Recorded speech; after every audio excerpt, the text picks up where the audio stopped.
Okay, అంటే ఇప్పుడు ఒక వెహికల్ ఓనరు ఈ డివైస్ని ఎందుకు కొనాలండి?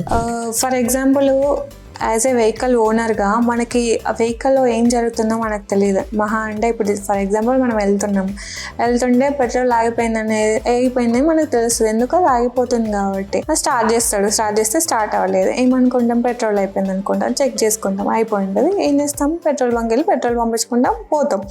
నెక్స్ట్ ఏమవుతుంది, ఏదో రీజన్ వల్ల ఆగిపోయింది, మేబీ ఇంజన్లో ప్రాబ్లం వచ్చో లేకపోతే ఇంకోటో ఆగిపోయింది. మనం ఏం చేస్తాం, ఒక మెకానిక్ షాప్ దగ్గరికి తీసుకెళ్తాం. ఫర్ ఎగ్జాంపుల్ ఈ పర్సన్ వెహికల్ ఓనర్ వచ్చేసి ఆ రిలేటెడ్ షోరూమ్కి తీసుకెళ్లారనుకోండి. తీసుకెళ్తే అక్కడ ఏమవుతుంది, వెయిట్ చేయాలి. అట్లీస్ట్ 1 day 2 days వెయిట్ చేసిన తర్వాతే తను మనకి రెస్పాన్స్ ఇస్తాడు. అతను ఏం చెప్తే మనం దాన్ని వినాలి.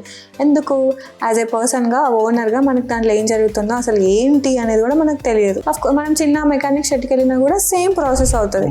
సో కాకపోతే అక్కడ ప్రైస్ అనేది డిఫరెన్స్ ఉంటుంది, అంతకుమించి ఏం డిఫరెన్స్ ఉండదు. మెకానికల్ షెడ్లో ఏం చెప్పినా మనం అది వినాలి. సో ఇక్కడ ఏమవుతుందంటే మనకి తెలుస్తుంది ఏం ప్రాబ్లం ఉంది అనేది నువ్వు ఎగ్జాక్ట్గా తెలుసుకున్న తర్వాత అక్కడికి వెళ్ళి నా ప్రాబ్లం ఇదే కదా, ఇలా ఎందుకు వచ్చింది, దీనికి రిలేటెడ్ థింగ్స్ చేస్తే సరిపోతుంది కదా, ఆ ఇన్ఫర్మేషన్ అంతా మనం ప్రొవైడ్ చేస్తాం అనమాట విత్ డివైస్.